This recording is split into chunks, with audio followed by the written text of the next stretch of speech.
도대체 누가 이런 짓을 한 거야? 울지 마. 나도 울고 싶어.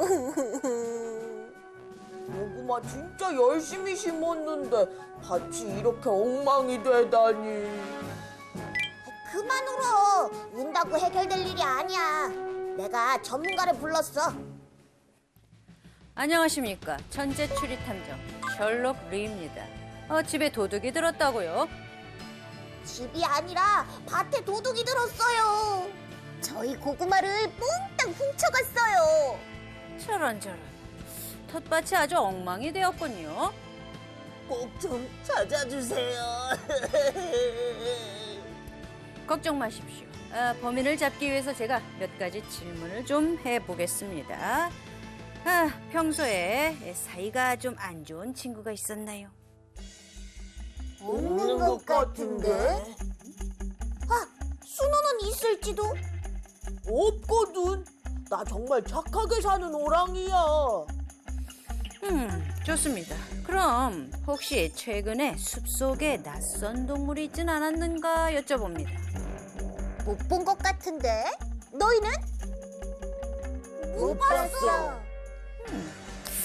네네, 알겠습니다. 못 봤다. 밭을 좀 살펴볼까요? 어디? 어이?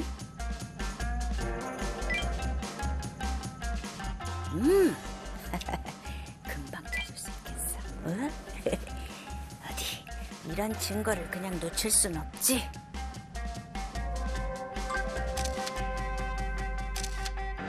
오.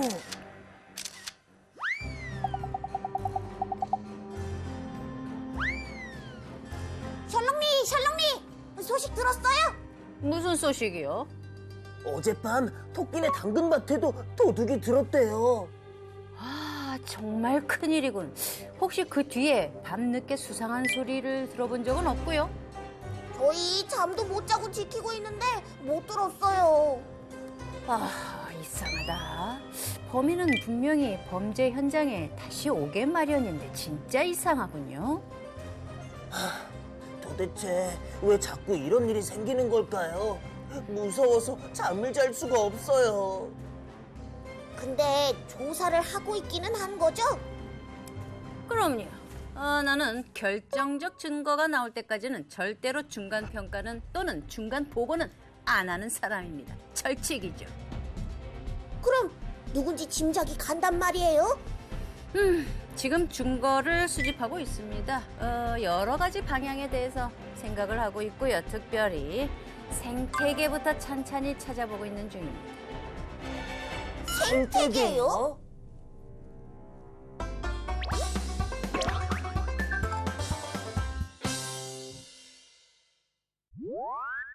우린 여기서 생태계가 무엇인지 정말 궁금하지 않을 수가 없습니다. 생태계란 무엇일까요? 생태계. 네. 그냥 보면 무슨 물고기 이름인가 하겠지만 생태계라는 것은 모든 생물과 비생물이 서로 상호작용하면서 살아가는 세계를 생태계라고 합니다. 상호작용이라는 것은 서로 주거니 받거니 얽히고 설켜서 살아간다. 그런 뜻이죠.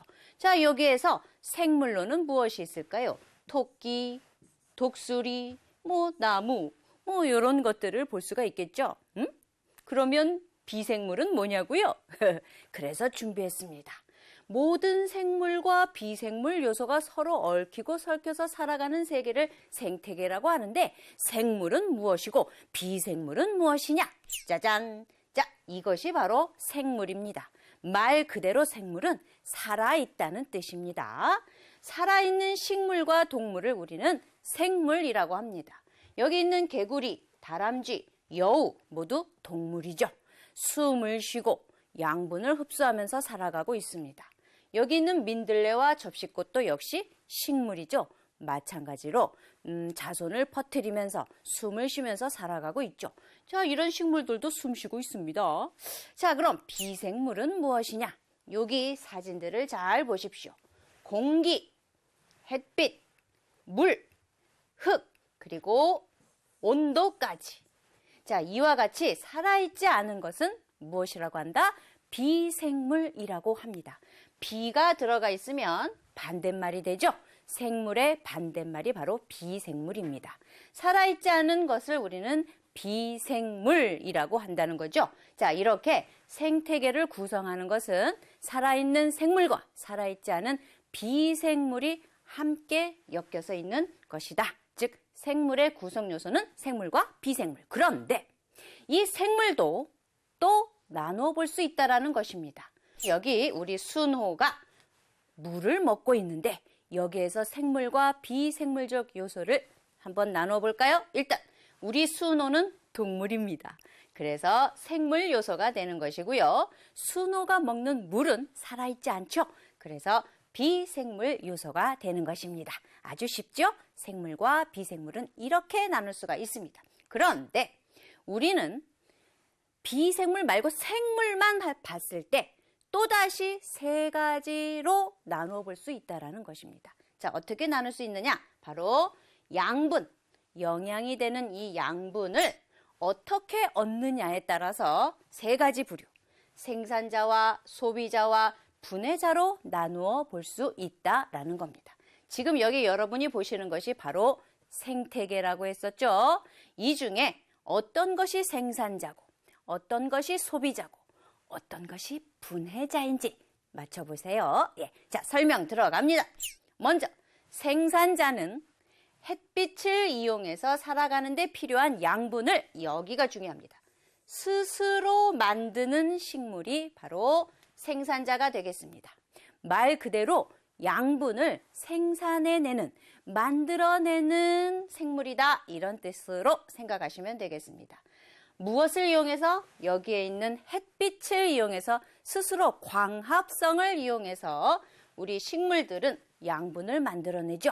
자, 그래서 여기 있는 이 식물들, 꽃과 나무들, 풀들 전부 다 생산자가 되겠습니다. 그런데 잘 보시면 짜잔, 이 토끼를 한번 보십시오. 양분을 스스로 만들지 못하고, 즉 아무것도 먹지 않으면 죽어버리고, 이런 뜻입니다. 아무것도 못 먹으면 죽어버려서 다른 생물을 먹이로 해서 살아가야만 하는 동물이 있습니다. 바로 토끼죠. 자, 이 토끼는 풀을 먹어야 살 수 있습니다. 즉 생산자를 먹어야 살 수 있죠. 그래서 생산자를 먹는다 해서 소비자라고 합니다. 여기서 토끼는 누구라고요? 소비자가 됩니다. 그런데 이 토끼를 호시탐탐 노리고 있는 새가 한 마리 있습니다. 바로 독수리죠. 독수리는 토끼를 잡아먹고 삽니다. 그러면 독수리는 무엇일까요? 토끼는 생산자를 먹고 양분을 얻습니다. 독수리는 소비자인 토끼를 먹고 양분을 얻습니다. 그래서 똑같이 소비자인데 토끼는 생산자를 먹기 때문에 1차 소비자, 그리고 1차 소비자를 잡아먹는 것은 2차 소비자라고 합니다. 보통 1차 소비자는 초식동물이고요. 2차 소비자는 육식동물이 되겠습니다. 자, 모두 초식동물이든 육식동물이든 소비자라는 것을 알아두시기 바랍니다. 그러면 요건 무엇일까요?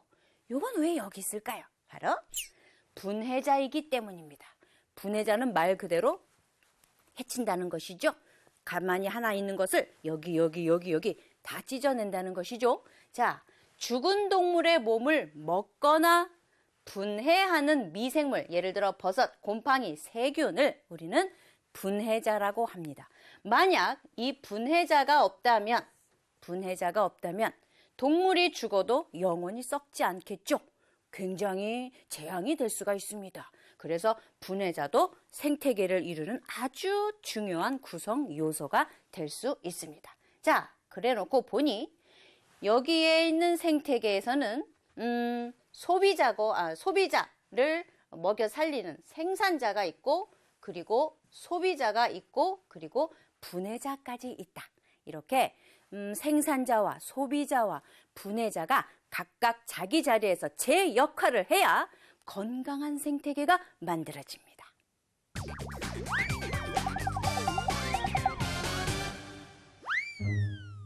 셜록님, 범인은 안 잡고 왜 우릴 부른 거예요? 하하, 바쁘시겠지만 이렇게 모여주셔서 정말 감사합니다. 아까 제가 드린 그 출석부에 발도장은 다 찍으셨죠? 우리 집 당근 범인은 잡았나요? 아직입니다. 하지만 제가 조사한 바에 의하면 고구마와 당근을 훔쳐간 범인은 동일인입니다. 도둑이 같다고요? 네, 뭐 확신은 아직 이릅니다. 하지만 단서가 속속 밝혀지고 있습니다. 비생물이 아닌 생물이 범인이고요. 너무 당연한 거 아닌가요? 고구마가 발이 달려 혼자 도망갔으면 모를까? 아니죠, 아니죠. 흙이 깊어서 고구마가 쑥 들어갔을 수도 있는 거 아닙니까? 모든 가능성은 다 열어놓고 저는 조사를 합니다. 그런데 제가 여기 흙을 보니까 우와, 진짜 단단해. 고구마가 들어갔을 수는 없겠더라고요. 그래서 비생물은 아닙니다. 생물이면 어떤 생물이요? 제발 범인 좀 빨리 잡아주세요. 범인이 고구마 다 먹기 전에 찾고 싶어요. 진정하시고 확실한 증거를 저는 좀 기다리고 있습니다. 일단 제가 이렇게 숲속 동물 친구들을 소집한 이유는요, 여러분의 관계를 조사하기 위해서입니다. 관계요? 우리 다들 사이 좋은데요? 그치? 그럼 좋고 말고요. 범인은요, 여러분 가까이 있을 수 있습니다. 도둑은 여러분을 아주 잘 알고 있는 것이죠. 그래서 여러분의 관계에 대해서 좀 알아야 하는 것입니다. 어떡해, 내 도토리. 도토리가 왜? 어제 친구네서 자고 집에 돌아왔더니 집은 엉망이고 내 도토리는 누가 다 먹어버렸어. 이러다가 정말 숲속 전체가 전부 다 위험해지겠군요. 더 이상은 봐줄 수가 없어. 과연 고구마, 당근, 도토리를 누가 가져갔을까요? 여러분은 먹이 사슬에 대해서 공부하면서 범인이 누구인지 조금 더 쉽게 추리를 해낼 수 있을 것입니다. 왜냐하면 먹이 사슬은 동물들 사이의 관계를 알게 해주기 때문이죠. 자, 먼저 먹이 사슬이라는 것은 무엇일까? 여러분 사슬이 뭔지 알죠? 자, 이렇게 이어져 있는 것이 사슬입니다. 즉, 생물 사이에 먹고 먹히는 관계, 약육강식의 관계, 먹고 먹히는 관계가 마치 사슬처럼 연결되어 있다 해서 먹이 사슬이라고 합니다. 예를 들면 나비는 나무로부터, 즉 식물로부터 양분을 얻어낼 수 있습니다. 그리고 거미는 나비를 잡아먹으면서 양분을 얻어낼 수 있죠. 자, 여기 있는 송충이도 나무로부터 양분을 얻습니다. 그런데 송충이는 지네에게 잡아먹히면서 이렇게 사슬관계를 유지할 수 있습니다. 자, 지렁이는 땅속에서 양분을 얻으면서 두더지에게 잡아먹히고 두더지는 족제비에게 잡아먹히고 어때요? 먹고 먹히는 관계가 사슬로 만들어져 있습니다. 그럼 먹이 그물은 무엇이냐? 즉 먹이 사슬이 얽혀서 얼기설기 그물처럼 얽혀져 있을 때 우리는 그것을 먹이 그물이라고 합니다. 즉 먹이 그물은 먹이 사슬들이 마구마구 얽혀져 있는 것이다. 이렇게 이해하시면 되겠죠. 어디 보세요. 뭐 잡아먹히는 관계, 먹이가 되는 관계들을 쭉쭉쭉쭉 계속 화살표로 연결해 보면 마치 그물처럼 보이지 않습니까? 자, 그런데 왜 먹이 사슬에서 그치지 않고 먹이 그물까지 가야 할까요? 여기를 한번 보시죠. 만약 풀을 메뚜기가 먹고 메뚜기는 개구리가 먹고 개구리는 뱀이 먹고 뱀은 여우가 먹는 이 먹이 사슬이 이렇게 단순하게만 있다면, 이렇게 한 줄로만 존재를 한다면 어떤 일이 생길까요? 예를 들어 개구리가 이 세상에 없다면 어떤 일이 생길까요? 개구리를 잡아먹고 사는 뱀은 굶어 죽겠죠. 그리고 뱀을 먹고 사는 여우도 뱀이 없기 때문에 굶어 죽을 것입니다. 그러면 메뚜기만 많아지니까 좋을까요? 아니죠. 메뚜기가 너무 많아져서 풀을 전부 다 먹어버리기 때문에 풀이 나중에는 없어지겠죠? 그러면 풀을 먹이로 하는 메뚜기도 다 없어질 것입니다. 이렇게 먹이 사슬이 한 개로만 되어 있기 때문에 먹이 사슬만으로는 생태계가 유지될 수 없습니다. 그래서 먹이 그물이 필요한 것입니다. 이렇게 먹이 사슬이 얼기설기 설켜 있는 먹이 그물이 있어야, 여러 겹으로 있어야 생태계가 안전하게 유지될 수 있는 것입니다. 자, 그리고 생태 피라미드를 한번 보시겠습니다. 생태 피라미드 그림을 먼저 볼까요? 말 그대로 피라미드 모양이죠. 자, 이것은 말이죠.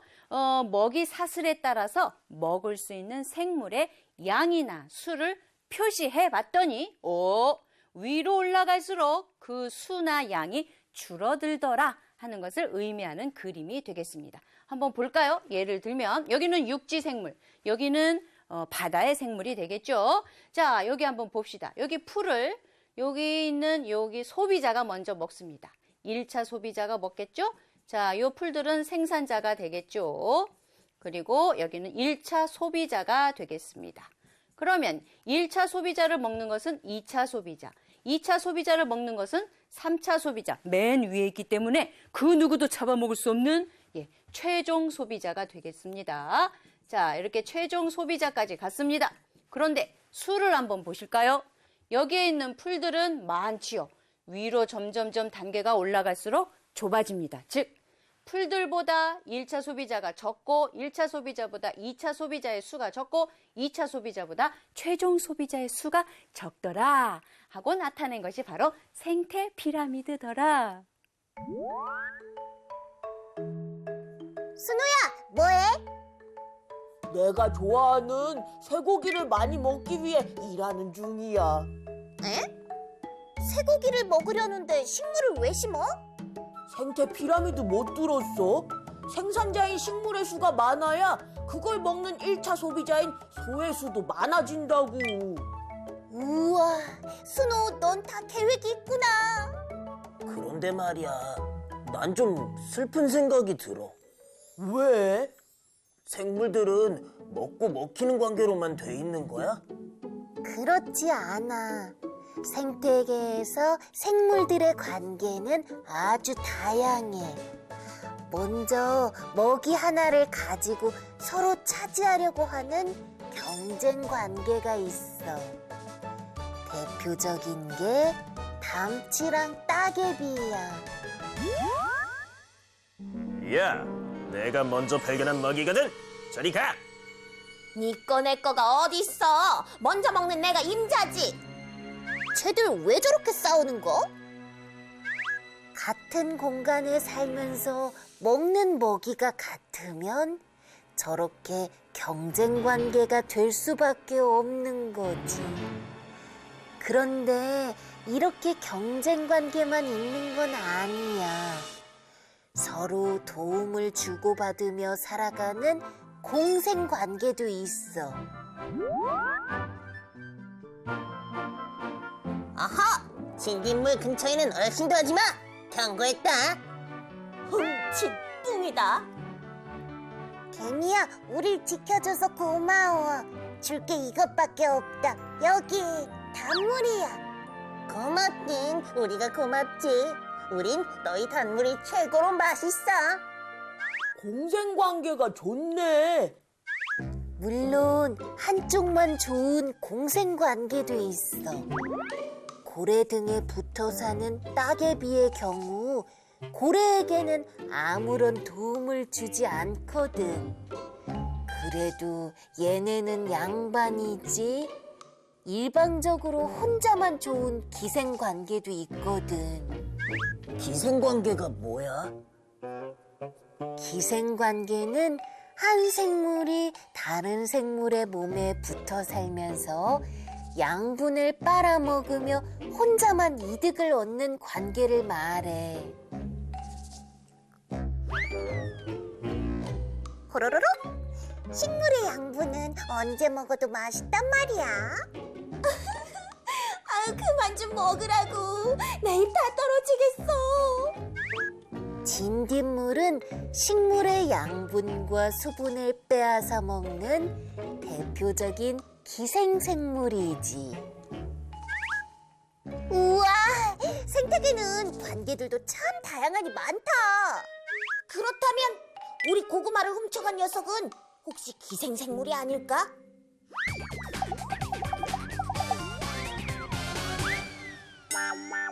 셜록리, 범인을 알아냈어요. 범인을? 누군데요? 아무래도 기생생물인 것 같아요. 다른 한쪽에 피해를 준다니까 기생생물이 확실해요. 그쪽은 아닌 것 같은데요. 그럼 누구예요? 제발 고구마 좀 찾아주세요. 제가 누굽니까? 천재 추리탐정 셜록리 아닙니까? 제가 드디어 범인이 누군지 알아냈습니다. 우와. 정말요? 똑똑똑. 멧돼지 씨 계십니까? 누구세요? 저는 셜록리라고 합니다. 잠깐 얼굴 좀 뵈려고 왔는데요. 얼굴 좀 뵐 수 있을까요? 무슨 일이세요? 지금 제가 숲속 친구들의 집을 모두 일일이 방문을 좀 하고 있습니다. 집 좀 들어가 봐도 될까요? 아니요. 집이 더러워서요. 내일 오시면 제가... 뭐 괜찮습니다. 제가 들어가서 치워드려도 되니까요. 그럼 실례 좀. 안 돼요!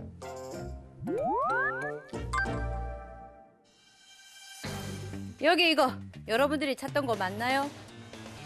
우와, 우리 고구마다. 내 당근도 있네. 내 도토리는 없어. 멧돼지 씨, 할 말 있죠? 얘들아, 저기... 그러려고 그런 게 아닌데... 설마 네가 우리 고구마 가져간 거야? 나도 피해자야. 진정하시고요. 제가 얘기를 해드려야겠습니다. 멧돼지 씨가 고구마, 당근, 도토리 훔쳐간 도둑이 맞습니다. 말도 안 돼. 우린 친구잖아. 정말 왜 그랬어? 요즘 산속에 내가 먹을 게 너무 없어. 배가 너무 고프니까 찾다가 이게 다 사람들 때문이라고. 사람들이 내 먹이를 다 가져가 버리니까. 아, 그랬구나. 울지 마. 말을 하지 그랬어. 멧돼지야, 우리 고구마 이제 같이 먹자. 당근도 줄게. 내 도토리도 먹으러 와. 얘들아, 말 안 하고 가져가서 미안해. 그리고 고마워. 저도 멧돼지 씨의 마음을 충분히 이해합니다. 그리고 사람으로서 정말 미안합니다. 에휴, 그만 울어. 요즘 우리도 마찬가지이긴 해. 그래서 고구마를 심은 거야. 그리고 너무 사람을 나쁘게만 보지 말아주십시오. 요새는 우리 사람들도 생태계 평형을 위해서, 생태계를 보존하기 위해서 아주 큰 노력을 하고 있거든요. 사람들이 생태계를 보호하는 여러 가지 노력들이 있습니다. 함께 보면서 그래서 저것이 있었던 거구나 하고 깨달으시기 바랍니다. 일단 생태계를 보호하기 위한 노력 첫 번째는요. 생태 통로를 설치하는 방법이 하나 있습니다. 자, 여기 잘 보세요. 여기는 자동차가 싱싱 달리지만 요 위로는 야생 동물들이 다닐 수 있습니다. 그리고 여기 아래로도 야생 동물들이 다닐 수가 있죠. 자, 이렇게 사람들이 사는 곳 말고도 생물들도 함께 살아가기 위해서 이 생물들이 지나다니는 통로를 따로 만들어 줄 수 있다라는 것입니다. 이것을 생태 통로라고 합니다. 자, 두 번째 무엇일까요? 불법으로 야생 동물이나 식물을 채취하거나 포획하는 것을 금지하는 법이 있습니다. 아무나 내가 죽이고 싶을 때 죽인다면 그것은 생태계를 파괴하는 일이 되기 때문이죠. 자, 세 번째는 어떤 노력이 있을까요? 바로 국립공원을 지정하는 것입니다. 왜 국립공원을 지정하는 것이 필요할까요? 우리 주변에는 멸종 위기 동물들이 좀 있습니다. 이 멸종 위기 동물들을 너는 멸종 위기 동물이야. 그러니까 우리가 보호해야 해. 하고 지정을 해주는데 그 지정할 때 국립공원도 함께 지정을 해서 그 동물들이 사는 곳을 함께 보호해 주는 의미가 있습니다. 그래서 국립공원으로 지정된 곳을 가셨을 때에는 특별히 생태계 보호에 힘써 주시기 바랍니다. 마지막으로 다양한 국제협약을 체결할 수 있다. 어떤 협약일까요? 바로 생물의 다양성을 유지하기 위한 여러 가지 협약에 우리나라도 함께 가입하면서 전 세계적으로 생태계를 지키는데 한 몫을 하고 있다라는 것이죠. 이 모든 것이 어렵게만 느껴집니까? 아우, 그렇지 않습니다. 여러분도 집에서 얼마든지 생태계를 보호할 수 있습니다. 어떻게 해요?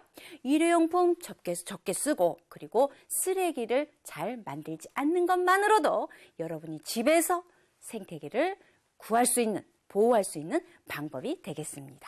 오늘부터 실천해 보실까요? 생태계를 구성하는 요소 중 햇빛은 비생물이다. 도토리, 다람쥐, 뱀, 독수리는 먹이 사슬 순서다. 고래와 고래 등에 붙어서 사는 따개비는 공생관계다. 감사해요, 셜록니. 덕분에 잘 해결도 되고 숲속 마을에도 평화가 찾아온 것 같아요. 아유, 뭐 제가 해야 할 일을 한 것뿐인데요. 그날은 멧돼지가 있어서 묻지 못했는데요. 범인인지 어떻게 아셨어요? 그건 말이죠. 제가 생태계에 대해서 알아보면서 증거 수집에 들어갔죠. 첫 번째 증거는 밭에 찍힌 선명한 발자국입니다. 고구마밭과 당근밭 발바닥 모양이 똑같아서 동일인인 줄 알았지요. 두 번째는 제가 숲속 친구들을 모이게 한 날, 이날 온 친구들 발도장을 하나씩 대조해 본 결과 멧돼지 발자국이 텃밭에서 찍은 발자국 사진과 일치했습니다. 하지만 결정적 증거는 바로 CCTV였습니다. 이건 빼도 박도 못하는 증거지요. 우와, 대단하세요. 이래서 셜록니 하나 봐요. 제가 누굽니까? 천재 추리 탐정 셜록리 아닙니까? 아무쪼록 이제는 생태계가 잘 보호돼서 이런 불미스러운 일이 안 생겼으면 좋겠습니다. 그리고 생태계 평형이 잘 이루어져서 평화로운 생태계가 그대로 유지되면 좋겠습니다.